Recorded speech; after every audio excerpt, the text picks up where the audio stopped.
السلام عليكم ورحمة الله. مرحبا بكم مشاهدينا الكرام في قناتكم أينما كنتم.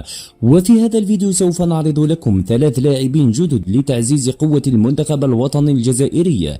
لنتابع التفاصيل واضغط على زر الإعجاب لهذا الفيديو. يحذر المدرب فلاديمير بيتكوفيتش لمفاجآت قوية قبل بطولة كأس العالم بعدما قرر فتح أبواب المنتخب الوطني الجزائري أمام أسماء جديدة تملك إمكانيات كبيرة. وبحسب مصادر رياضية موثوقة فإن القائمة الجديدة تضم الموهبة إيثان بامبي شقيق نجم ريال مدريد كيليان بامبي، إضافة إلى إلياس زيدان نجل أسطورة كرة القدم زين الدين زيدان.